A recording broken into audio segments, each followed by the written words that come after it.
ஆண்டவருடைய ஆவி என்மேல் உள்ளது, ஏனெனில் அவர் எனக்கு அருள் பொழிவு செய்துள்ளார். ஏழைகளுக்கு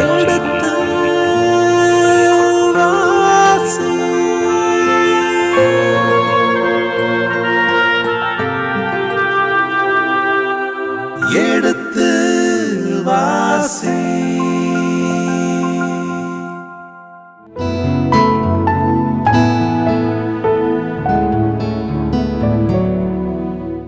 இனிய இதயங்களே, எடுத்து வாசி நிகழ்ச்சியில் சாமுவேல் முதல் புத்தகத்திற்குண்டான விவிலிய முன்னுரைக்கு நாம் செய்யப்படுத்திக் கொண்டிருக்கின்றோம். கடந்த பகுதியின் தொடர்ச்சியை இன்று தொடங்குவோம். வாருங்கள் நிகழ்ச்சிகள் செல்வோம். உங்கள் சார்பாக தந்தை அவர்களுக்கு வணக்கம் சொல்லி நிகழ்ச்சியை தொடங்குவோம். வணக்கம் தந்தை அவர்களே.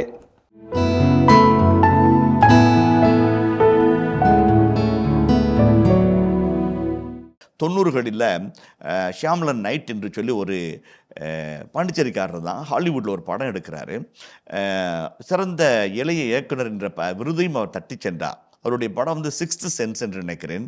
அந்த படத்தை வந்து நம்ம உட்காந்து பார்க்கல, ஏதோ ஒரு சாதாரண கதையை போல் நம்ம பார்த்து கொண்டிருப்போம்.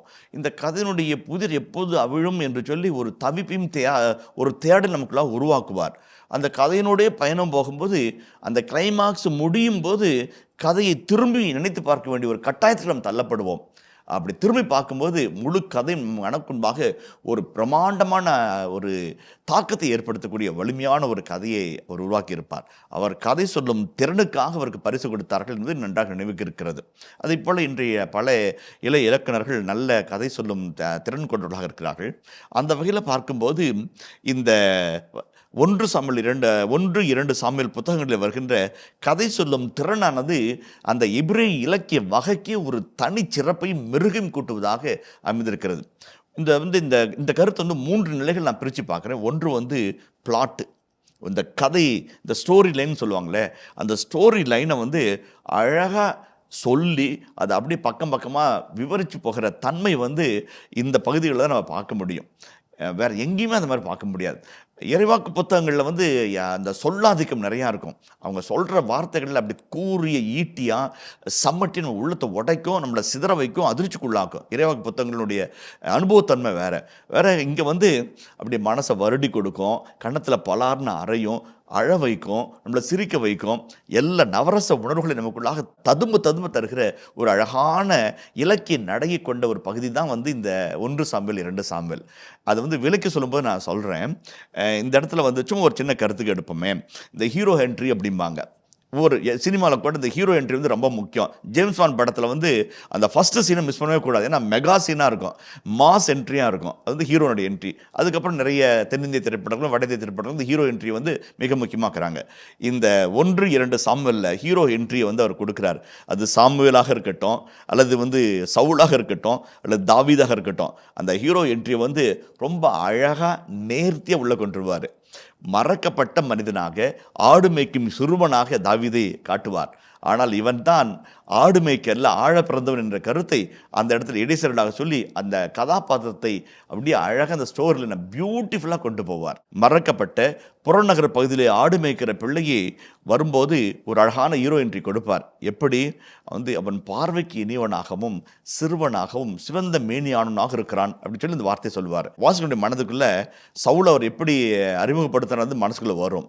உயரமாய், திடகாத்திரமாய், இஸ்ராயலிலே வனப்பு மிகுந்தவனாய், எவருக்கும் சளைத்தவனாக அல்லாமல் தினவிடுத்த தோள்களும் அகன்ற மார்பும் அப்படின்ற மாதிரி சவுலை வர்ணிச்சுட்டு அவனுக்கு ஆப்போசிட் கேரக்டர் வந்து ஒரு சின்ன பொடி பையன், செவத்த மேனி, சுருட்ட முடி, சிரிச்ச முகம் அப்படின்னு அது இருப்பார்.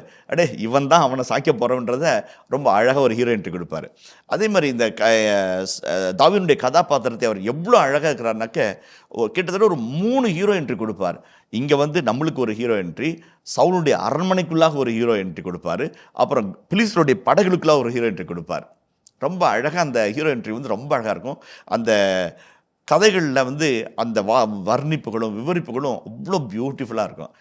இதனால்தான் என்னவோ KRR லூயிஸ் கிராஸ் என்கின்ற ஒரு இலக்கியவாதி, வரலாற்று வல்லுனர், விவிலிய பேராசை சொல்லுவார், இந்த பகுதிகளில் சொல்லப்பட்டிருக்க செய்திகளை பார்க்கும்போது இவை வரலாறா நிகழ்ந்ததா என்ற கேள்வியெல்லாம் என் மனதிற்குள்ளாக எழவில்லை. ஒப்பற்ற ஒரு இலக்கிய பகுதிக்குள்ளாக நான் கடந்து போகிறேன் என்ற உணர்வைத்தான் நான் பெறுகிறேன் என்று ஒரு குறிப்பிட்டு சொல்வார். அவ்வளவு அழகான ஒரு பொறுக்கி எடுத்த வார்த்தைங்க. அந்த வர்ணனை, சூழல், பின்புலம், எதை வலியுறுத்த வேண்டும் என்கின்ற ஆசிரியருடைய மனநிலை எல்லாத்தையும் துல்லியமாய் தாங்கி வருகிற பகுதிகளை கொண்டது இந்த பகுதி. உதாரணத்துக்கு இந்த ஹீரோ என்ட்ரி பார்ப்போமே. தாவீதுக்கு எவ்வளோ அழகான ஹீரோ என்ட்ரி நம்ம சொன்னேன். அதே போலவே இந்த தாவீது அந்த சவுலை தூக்கி சாப்பிட போகிறார் என்ற ஒரு கருத்தை ஆசிரியர் ஒவ்வொரு இடத்துல சொல்லிக்கிட்டே வருவார். அப்படி சொல்லிக்கிட்டே வந்து கடைசீட்டில் ஆக்கிரமித்து நிற்பார். மனதையும் மக்களையும் மண்ணையும் அப்படி நிறைத்து இருக்கிற ஒரு கதாபாத்திரமாக தாவீது உருவாக்குவார். அது வந்து இந்த பிளாட்டை டெவலப் பண்ணுறது ரொம்ப அழகாக இருக்கும். அதே மாதிரி ரெண்டாவது பார்த்தோம்னாக்க இந்த மெயின் பிளாட்டு அது சவுலாக இருக்கலாம், சாமுவேலாக இருக்கலாம், தாவீதாக இருக்கலாம். அந்த கதாபாத்திரத்தை வர்ணிக்கும் போது இந்த சின்ன சின்ன கதாபாத்திரங்களை ஆசிரியர் மெருகேற்றி அதனுடைய முக்கியத்துவமும் மாண்பும் குறைபடாதபடி பார்த்துக்கொள்வார். அது ரொம்ப அழகாக இருக்கும். அது ரொம்ப நல்லாக இருக்கும். உதாரணத்துக்கு பாருங்களேன், நான் கொஞ்ச நேரத்துக்கு முன்னாடி சொன்னேன், அந்த உடன்படிக்கையின் பேலையே ஒரு கதாநாயகனை போல செயல்படும். ஆட்கள், பேசுகிறவர்கள், உறவாடர்கள், உரசர்கள் மட்டுமல்ல, ஒரு உடன்படிக்கையின் பேலை இறை பிரசனத்தினுடைய வல்லமையினுடைய மாட்சியை பிலிஸ்தீன் படைகளுக்களாக சென்று சின்னாபின்னமாக்குற ஒரு கதாநாயகனை போல அந்த நிகழ்வுகளை தருவார். அந்த ஆர்க் ட்ரெடிஷன் என்ற ஒரு தொகுப்பே அந்த நம்ம உணர்ந்து கொள்ள வைக்கும். அதை போலவே அது ஏலியின் கதாபாத்திரமாக இருக்கட்டும், எல்கானாவின் கதாபாத்திரமாக இருக்கட்டும், அண்ணாவின் கதாபாத்திரமாகட்டும் மனதை விட்டு போக மாட்டார்கள். அவர்கள் சொன்ன சொல், செய்த செயல்கள், அவர்களுடைய வார்த்தையில் வருகின்ற வசனங்கள் அவ்வளோ மனசில் அப்படியே பளிச்சுன்னு ஒட்டிக்கும். ஏன்னா அவ்வளோ தாக்கத்தை உருவாக்குற அழகான கதாபாத்திரங்களாக, விவிலிய மாந்தர்களாக சித்தரித்து நம் மனதிலும் நம்முடைய இறையிலும் தவள விடுகிறார் ஆசிரியர். இரண்டாவது. மூன்றாவதாக ஒரு விவிலிய மாந்தரை விவரிக்கும் தன்மை, நம்ம ஆங்கிலத்தில் கேரக்டரைசேஷன் என்று அழகாய் சொல்வார்கள். இப்படிப்பட்ட இதே ஒரு வன்மையும் இப்படிப்பட்ட ஒரு அழகான நளினத்தையும் கொண்டிருக்கிற பகுதிகளாக தோபித்து புத்தகம், எஸ்தர் புத்தகம், யூதித் புத்தகத்திலே நம்ம பார்ப்போம். அந்த கதாபாத்திரங்களை, அந்த கதை மாந்தர்களை, விவிலிய மனிதர்களை அவர் விவரிக்கிற, அவருடைய ஆளுமைகளை படம் பிடிக்கிற ஒரு தன்மை வேறு எங்கும் பார்க்க முடியாது. அவ்வளோ அழகாக இருக்கும். அதில் உதாரணத்துக்கு ஒரு சின்ன பகுதியை நம்ம பார்ப்போமே. 18ஆம் அதிகாரம் 3-4 வசனங்களை வாசிப்போம். பின்பு யோனத்தான் தாவீதுடன் உடன்படிக்கை செய்து கொண்டார், ஏனெனில் அவரை தம் உயிரென கருதி அவர் மீது அன்பு கொண்டிருந்தார். யோனத்தான் தாம் அணிந்திருந்த மேலங்கியை கழற்றி தாவீதுக்கு கொடுத்தார். அத்துடன் தம் அங்கி, வாள், வில், கச்சை ஆகியவற்றையும் கொடுத்தார். இந்த காட்சி நீங்கள் எப்படி பார்க்குறீங்க? எப்படி ரிசீவ் பண்ணுறீங்க? ஒரு அண்ணன் ஒரு தம்பிக்கு இல்லாத எடுத்து கொடுக்குற மாதிரி ஒரு இது பார்க்குறேங்க சாமி. ஓகே. இந்த 18ஆம் அதிகாரத்தில் சவுல் தாவீதை துரத்தும் பணியில் இருக்கிறார். துரத்திக்கிட்டு போகிறாரு. அவர் உயிரை தேடி கொள்ளணும், என் அரியாசனத்துக்கு சரியாசனம் தேடி இந்த மனிதனை அழித்தொழிக்க போகிறேன் என்ற ஒரு காலகட்டத்தில் இந்த காட்சி ஆசிரியர் வைக்கிறாரு. அந்த கேரக்டரைசேஷன், அது தாவீதாக இருக்கட்டும், அல்லது யோனத்தானாக இருக்கட்டும், சவுலாக இருக்கட்டும், சாமுவேலாக இருக்கட்டும், அந்த விவிலிய மாந்தர்களை வளர்த்தெடுக்கிற வார்த்தைகளினால், விவரிப்புகளினால், வர்ணங்களை வளர்த்தெடுக்கிற விதம் ரொம்ப அழகானது. இப்போ என் கத்தியை உங்கள் கையில் கொடுக்குறேன், என்னுடைய ஈட்டியை உங்கள் கையில் கொடுக்குறேன், என் அம்பை உங்கள் கையில் கொடுக்குறேன், என்னுடைய மணிமகத்தை கொடுக்குறேன். என்ன அர்த்தம்? நீ தான் அடுத்த அரசுன்னு அர்த்தம். அதுதான். யார் கொடுக்கறது? மகன், சவுலுடைய மகன். இவன் தான் வாரிசுதாரர். சவுலுக்கு ஜோனத்தான் வாரிசுதாரர். அப்பாவுக்கு பின் அரியணை ஏற வேண்டியவர் கொடுக்கிறார். அப்போ என்னன்றாரு, இந்த தாவீது பெத்லகேமில் ஆடு மேய்க்கும் சிறுவனாக வந்தாலும் இவன் பதவியாசி படித்தவன் அல்ல, பதவிக்காக அழைகிறவன் அல்ல, ஆனால் வழியே வருகிற பதவி வேண்டாம் என்று சொல்பவனும் அல்ல. இப்போ ஜோனத்தானுடைய அந்த கேரக்டரைசேஷன், அந்த கதாபாத்திரத்தை விவரிக்கிற தன்மையும், சவுலினுடைய ஆளுமையை சுட்டி காட்டி அவருக்கு முன்பாக தாவீது எப்படி பேராளுமையாய் மாறுகிறதையும் அழகாய் படம் பிடித்து கொண்டே போவார். என்னுடைய உடையை கலட்டி கொடுக்கிறார், தன்னுடைய வில்லை கொடுக்கிறார், ஈட்டியை கொடுக்கிறார், தன்னுடைய கத்தியை கொடுக்கிறார். இன்னும் என்ன இருக்குது? இருக்கை மட்டும்தான் கிடையாக்குது. அதான் அந்த அழகாக டிரான்சிஷனை காமிக்கிறார். அடுத்த பட்டமாடும் சகோதரன் வந்து விட்டான், உங்களுக்கு அறிவும் செய்து விட்டேன் என்று சொல்லாமல் சொல்லுகிறார். யாருக்கு புரியுதோ இல்லையோ வாசிக்கிறவனுக்கு அது புரியும் இல்லைங்களா? அதான் அந்த இது மாதிரி நிறைய நிகழ்ச்சி சொல்லலாம். அதுவும் இந்த 1 சாமுவேல் 25ஆம் அதிகாரத்தில் இதே போல பெரிய கதாபாத்திரங்கள் மட்டுமல்ல, நேர்மறையான கதாபாத்திரங்கள் மட்டுமல்ல, எதிர்மறையான சில முட்டாள்தனமான கேளிக்கைக்குள்ளாகுகிற மனிதர்களையும் ஆசிரியர் வளர்த்தெடுக்கிற விதம் மிக அருமையானது. 1 சாமுவேல் 25 அதிகாரத்திலே முட்டாள் கணவனும் புத்திசாலி மனைவியும் என்கின்ற ஒரு நிகழ்வை ஆசிரியர் சுட்டி காட்டுகிறார். ஒரு அரசன் தாவீது, அவர்கள் முன்பாக இருவருடைய மனப்போக்கு, செயல்பாட்டு திறன், இறுதியில் என்ன நடக்கிறது என்பதை அவ்வளோ அழகாக பரபரப்பும் விறுவிறுப்பும் சிறிதும் குறையாமல் அழகாய் நடத்தி செல்வார்.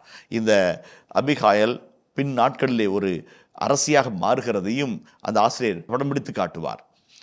அந்த வகையில் பார்க்கும்போது இந்த கதை சொல்லும் திறன் அல்லது இந்த விவிலிய வர்ணிப்புகள், அந்த விவிலிய விளக்க உரைகள் எல்லாம் ஒவ்வொரு மனிதர்களையும் செதுக்கி செதுக்கி கண்பாக நடமாட விடுகிறார் என்று சொன்னால் மிகை கிடையாது. 4வதாக நான் முன்பு குறிப்பிட்டது போல இந்த 1-2 சாமுவேல் அழகான ஒரு இலக்கிய தொகுப்பு என்று சொன்னேன். அழகான ஸ்டோரி லைன், அழகான கேரக்டரைசேஷன், அழகான பிளாட் அண்ட் சப்ளாட்ஸு எல்லாம் சொன்னேன். கடைசியாக ஒரு வார்த்தை மட்டும் சொல்கிறேன். ஒவ்வொரு விவிலிய மாந்தரையும் சித்தரிக்கும் விதம் மட்டும் நம்மை வைக்கவில்லை. சின்ன சின்ன வார்த்தைகளில் அவர் விளையாடுகிற அந்த சொற் விளையாட்டு நம்மை மலைத்து போக வைக்கிறது. உதாரணத்திற்கு ஹிக்கித் என்ற ஒரு எபிரேய வினை சொல்லுக்கு சொல்லுதல் என்ற அர்த்தமாகும். இப்போ நான் நாம் சொல்வோம் என்பதை நஹீத் என்று சொல்வோம். நஹீத் என்று சொன்னால் நாம் போய் சொல்லுவோம். இதைத்தான் சவுலுடைய வேலைக்காரனும் சவுலும் சொல்கிறாங்க, இறைவாக்கிட்ட போய் சொல்லுவோம் அப்படிம்பாங்க. இந்த நஹீத் என்ற இந்த வார்த்தைக்கு இன்னொரு அர்த்தம் இருக்கிறது. சொல்வோம் என்று மட்டுமல்ல, இளவரசன் என்றும் அர்த்தமாகும். நாஹீத் என்பார்கள். நஹீத் என்று சொல்ல ஆரம்பித்த ஆசிரியர் நாஹீதில் நிறுத்துவார்.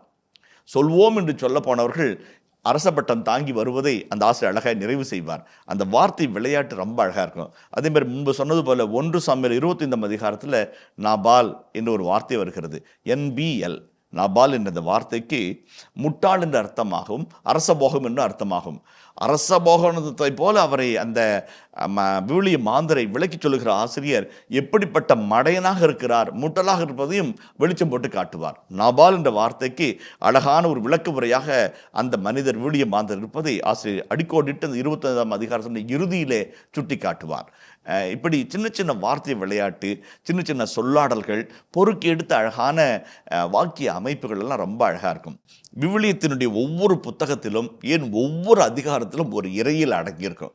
இப்போ தொடக்க நூலின் முதல் 2 அதிகாரங்களில் படைப்பை பற்றிய, படைப்பின் மாண்பை பற்றிய, மாண்பு பெற்ற படைப்பிலே மனிதனுடைய பங்கு பற்றிய செய்திகள் அழகாக சொல்லுது. கிரியேஷன் தியாலஜி நம்ம அங்கே பார்க்குறோம்.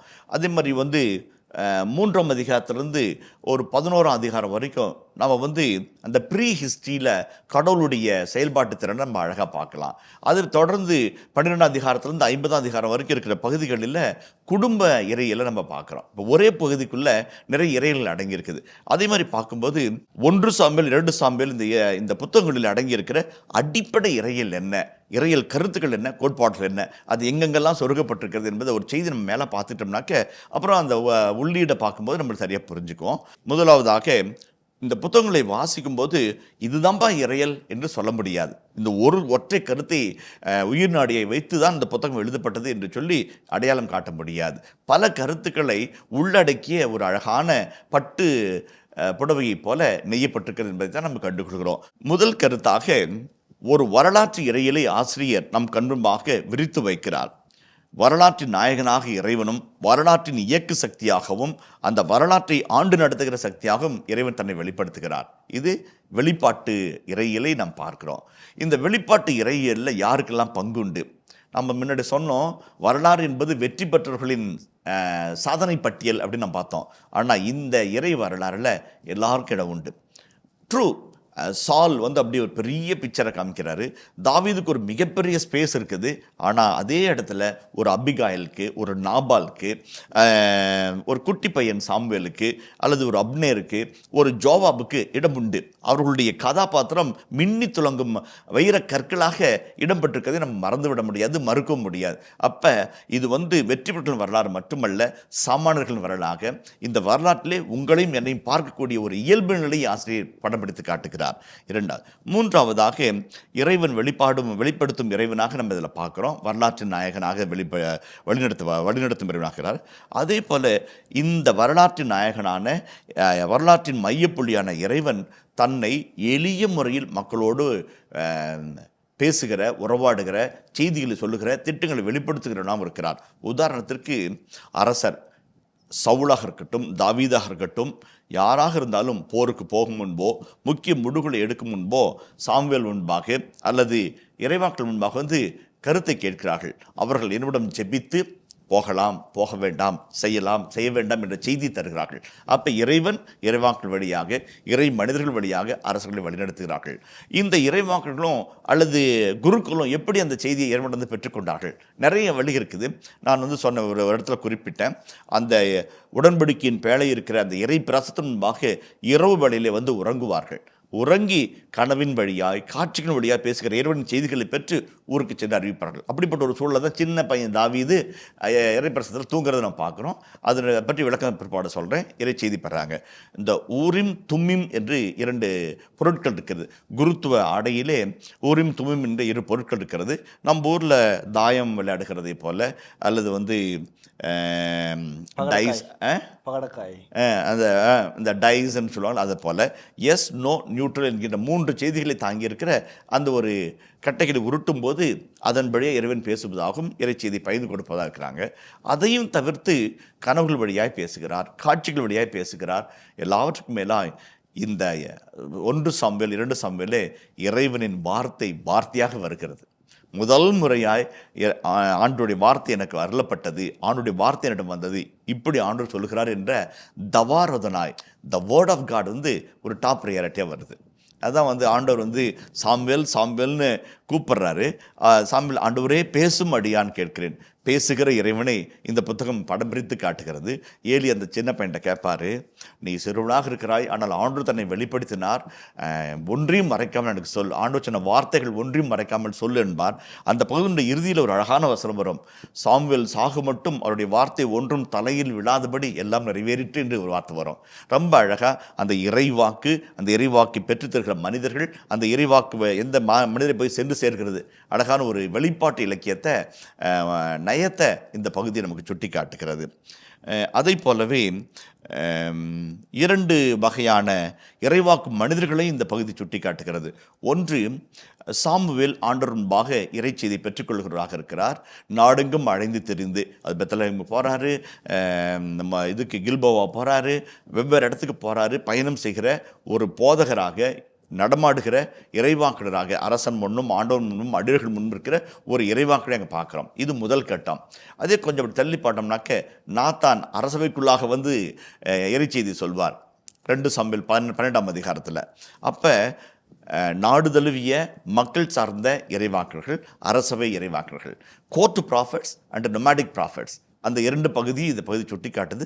லேட்டரான் வந்து ட்ரான்ஸ் அப்படி மற்ற எல்லாம் வரும். அந்த எலிசேயு எல்லாம் வரும்போது மற்ற இறைவாக்கள் பற்றிய செய்திகள் நம்ம பகிர்ந்து கொடுப்போம். அந்த இடத்துல அது வரும். வந்து இந்த வெளிப்படுத்தும் இறைவன் வார்த்தையாக, அடையாள பொருட்கள் வழியாக, வரலாற்றினூடாக, வழிநடத்தின் வழியாக மீட்பு திட்டத்தை செய்ய சொல்லி தூண்டுகிறவராக ஒரு வெளிப்படுத்தும் இறைவனை, உறவாடும் இறைவனை, உரையாடும் இறைவனை இந்த பகுதியில் நம்ம பார்க்குறோம். நான் வந்து ஏற்கனவே சொன்னான்னு தெரில, ப்ரௌனி என்கின்ற ஒரு அழகான ஒரு ஆங்கில கவிஞர் சொல்வார், முட்புதர் எரிந்தது, எல்லாரும் பார்த்தார்கள், ஆனால் மோசே மட்டும்தான் ஏன் அது கருகவில்லை என்று கேட்டு அருகில் வந்து ஆண்டவரை கண்டார் என்று அவர் சொல்லிவிட்டு மற்றவர்கள் எல்லாம் பிளாக்பெர்ரி பொறுக்குவதில் பிஸியாக இருந்தார்கள் என்று அந்த கவிதை முடியும். மற்றவங்க எல்லாரும் வந்து காட்டு அந்த அத்திப்பழங்களை அக்கறையோடு தேடிக்கொள்ளும்போது எரியும் முட்புதரை கண்டு இறைவனை அனுபவிக்கிற ஒரு மோய்சனை விடுதலை பயணம் நமக்கு படம் பிடித்து காட்டுகிறது. இப்போ வந்து இந்த இறைவன் சாமுவேலோடு பேசிய இறைவன், தாவீதை வழிநடத்திய இறைவன், சாலமோனுக்கு ஞானத்தை தந்த இறைவன் இன்று நம்மோடும் பேசுகிறார் என்பதுதான் வந்து அடிக்கோடிட்டு சொல்லப்படுகிற அற்புதமான செய்தி. அந்த வரலாற்றில் பேசிய இறைவன் இன்றைய வரலாற்றினோடும், வரலாற்று செய்திகளினோடும், வரலாற்று மனிதர்களோடும் நம்மோடும் பேசுகிறார். அதுதான் எபிரேய திருமடலில் பவுல் ரொம்ப அழகாக சொல்வார், பற்பல வகைகளில் பல்வேறு விதங்களில் முற்காலத்தில் நம் முன்னோர்களிடம் பேசிய கடவுள் நாம் வாழும் இக்காலத்தில் தன் மகன் வழியாக பேசினார். அந்த மகன் வழியாக பேசிய இறைவனுடைய வார்த்தை நம்ம வச்சிருக்கிறோம். அந்த மகனுடைய வார்த்தை நம்மிடம் பல இடங்களில் வருகிறது. ரொம்ப ரொம்ப முக்கியமாக நம்ம கண்டுக்கணும். அதை அந்த பேசும் இறைவனையும் உறவாடும் இறைவனையும் செயல்பாட்டுக்கு அழைக்கிற இறைவனை நம்ம கண்டுக்கிட்டோம்னாக்க இன்றைக்கி நாம தான் சவுல், இன்றைக்கு நாம தான் தாவீது. அந்த ஒரு எண்ண நிலைக்கு நம்ம வரமாட்டேங்கிறோம். எங்கேயாவது ஒரு இடத்துல சாமி சொல்வாரா, யாராவது சொல்லுவாங்களா என்று எதிர்பார்த்துருக்கிறோம். He speaks, you have to listen to him. அந்த சாமுவேலுக்குரிய அமைந்த மனதோட ஆண்டவரே பேசுன்னு நம்ம கேட்டோம்னாக்க அவர் பேசுகிறது தெளிவாக கேட்கும். அப்போ நம்ம நிகழ்வுகளுக்கும் நடப்பதற்கும் சாதாரண சம்பவங்களை சரித்திரங்களாக மாற்றுவதற்கு நமக்குள்ள வல்லமை பிறக்கும். அதுதான் இந்த பேசும் இறைவனை நம்ம இன்றைக்கும் கேட்க அழைக்கப்படுகிறோம். இது முதலாவது செய்தி. இரண்டாவது இந்த வரலாற்று புத்தகங்கள் காட்டுகிற இன்னொரு அழகான இறையியல் என்பது தியாலஜி ஆஃப் எலெக்ஷன் என்று சொல்வார்கள். தியாலஜி ஆஃப் எலெக்ஷன் என்பதை அழைக்கும் இறைவன், தேர்ந்து கொள்ளும் இறைவன் என்று நாம் இனம் கண்டு கொள்ளலாம். இந்த எபிரேய வினைச்சொல் ஒன்று பஹார் என்ற ஒரு வார்த்தை இருக்கிறது, தேர்ந்து கொள்ளுதல். பஹார் பே என்றால் அரசனாக, ஆயனாக, இறைவாக்கனாக, தலைவராக, வழிநடத்துகிறாக என்று இறைவன் தேர்ந்து கொள்கிற ஒரு இறைவனை நம்ம பார்க்குறோம். இது இணைச்சட்ட வரலாற்று நூலாசிரியர்களுடைய அடிப்படை செய்தி இது. ஏன்னா அவருடைய பார்வையில் இஸ்ராயல் என்பது தேர்ந்து கொள்ளப்பட்ட இனம், ஆண்டவரால் தேர்ந்து கொள்ளப்பட்ட ஒரு இனம், ஆண்டவருக்கென்று அழைக்கப்பட்ட ஒரு இனம். அப்போ அந்த இறையில் இந்த பல இடங்களில் இந்த விவிலிய வரலாற்று செய்திகளில் நம்ம சந்திக்கிறோம். உதாரணத்துக்கு பாருங்களேன், நம்ம அழகான இந்த 16ஆம் அதிகாரத்தில் சாமுவேல் இதுக்கு போவார், இங்கே பெத்லகேமுக்கு போவார். அந்த 2 வசனங்களை 16 வாசிப்போமே. அதற்கு சாமுவேல், எப்படி போவேன்? சவுல் கேள்விப்பட்டால் என்னை கொன்று விடுவானே என்றார். மீண்டும் ஆண்டவர், நீ ஒரு கன்றுக்குட்டியை எடுத்துச் செல், ஆண்டவருக்கு பலியிட வந்துள்ளேன் என்று சொல், ஈசாயை பலிக்கு அழைத்திடு, அப்பொழுது நீ செய்ய வேண்டியது என்ன என்று உனக்கு நான் தெரிவிப்பேன், நான் உனக்கு காட்டுகிறவனை நீ எனக்காக திருப்பொழிவு செய் என்றார். நான் உனக்கு காட்டுகிறவனை எனக்காக திருப்பொழிவு செய். ரொம்ப அழகான வசனம். அவர் தேர்ந்து கொள்கிறார், அந்த தேர்வு நிலையை எல்லாருக்கும் முன்பாய் அறிவிக்கிறார். அது இந்த ஒரு செய்தி நம்ம இன்னொரு இடத்துல நம்ம பார்க்கலாம். அதாவது இந்த தேர்ந்து கொள்ளும் இறைவனுடைய அழகு செய்திகளை பல இடங்களை பார்க்கிறோம். 1 சாமுவேல் 9ஆம் அதிகாரம் 1-2 வசனங்களை வாசிப்போம். பென்யமின் குலத்தில் கீசு என்ற ஆற்றல் மிகு வீரர் ஒருவர் இருந்தார். அவர் பென்யமினின் அபியாவுக்கு பிறந்த பெத்கோராத்தின் மகனான செரோரின் மகன் அபியலுக்கு பிறந்தவர். அவருக்கு சவுல் என்ற ஓர் இளமையும் அழகும் கொண்ட மகன் இருந்தார். இஸ்ரேலின் புதல்வருள் அவரை விட அழகு வாய்ந்தவர் எவரும் இலர். மற்ற அனைவரையும் விட அவர் உயரமானவர், மற்ற அனைவரும் அவர் தோல் உயரமே இருந்தனர். இவர் கழுதை தேடிட்டு போகிறார். அந்த ஒரு அழைக்கும் இறைவனை சாமுவேல்கிட்ட ஏற்கனவே அப்படின்னு சொல்லி இப்படி ஒருத்தர் வருவார், அவரை அபிஷேகம் செய்யன்னு சொல்லி வச்சுருப்பார். இப்போ சவுல் வந்த பிற்பாடு நீ என் கூட தங்கு, சாப்பாடு, தொழுகுமேட்டுக்கு வா, பாமோத்துன்ற அந்த உயர்ந்த தொழுகுமேட்டுக்கு வா, பழி செலுத்தலாம் சொல்லிட்டு அவருக்கு விருந்தினுடைய சிறப்பு பகுதி தந்து அடுத்த நாள் அபிஷேகம் செஞ்சு அரசனாக்கிட்டுவார். அப்போ இறைவன் முன்குறித்து வைத்து தன் பணிக்கு என தேர்ந்து கொள்கிற ஒரு அழகான காட்சி இந்த புத்தகங்கள், இந்த வரலாற்று நிகழ்வுகள் அழகாய் விளக்கி சொல்கிறது. அதை போலவே அழைக்கும் இறைவன் அந்த அழைத்தலுக்கு ஒருவர் பிரமாணிக்கமாக இல்லாவிட்டால் எப்படி தள்ளிவிடுகிறார் என்பதையும் நாம் வாசிக்கிறோம். இதே சவுலுடைய நிகழ்வுகளின் பின்பகுதிகளில் 15ஆம் அதிகாரத்தில் பார்ப்போம். நீ எனக்கு ஊழியனாய் இருக்க முடியாது, உன்னை என் முன்னிலிருந்து தள்ளிவிட்டேன் என்றால் நீ என் கட்டளைக்கு கீழ்ப்படியவில்லை. அப்போ ஒரு அழகான ஒரு முக்கியமான கருத்தை நம்ம பார்க்குறோம். அழைக்கிறார், தேர்ந்து கொள்கிறார். இந்த அழைப்பும் தேர்ந்து கொள்ளும் எப்படிப்பட்ட உறவு நிலையை உருவாக்குறது? உடன்படிக்கையின் ஒரு நிலையை உருவாக்குறது. இனிய இதயங்களே, இதுவரை நாம் எடுத்து வாசி நிகழ்ச்சியில் சாமுவேலின் முதல் புத்தகமான முன்னுரைக்கு செவிமடுத்திருக்கின்றோம். இதன் தொடர்ச்சியை மீண்டும் அடுத்த பகுதியில் பார்ப்போம். அதுவரை இணைந்திருங்கள். இயேசுவுக்கே புகழ், இயேசுவுக்கே நன்றி, மரியே வாழ்க. 2 வகையான இறைவாக்கு மனிதர்களை இந்த பகுதி சுட்டி காட்டுகிறது. ஒன்று, சாமுவேல் ஆண்டவர் முன்பாக இறைச்செய்தியை பெற்றுக்கொள்கிறவராக இருக்கிறார். நாடெங்கும் அழைந்து தெரிந்து அது பெத்லகேம் போகிறாரு, நம்ம கில்போவா போகிறாரு, வெவ்வேறு இடத்துக்கு போகிறாரு, பயணம் செய்கிற ஒரு போதகராக அந்த பேசும் இறைவனையும் உறவாடும் இறைவனையும் செயல்பாட்டுக்கு அழைக்கிற இறைவனை நம்ம கண்டுக்கிட்டோம்னாக்க இன்றைக்கி நாம தான் சவுல், இன்றைக்கு நாம தான் தாவீது. அந்த ஒரு எண்ண நிலைக்கு நம்ம வரமாட்டேங்கிறோம்.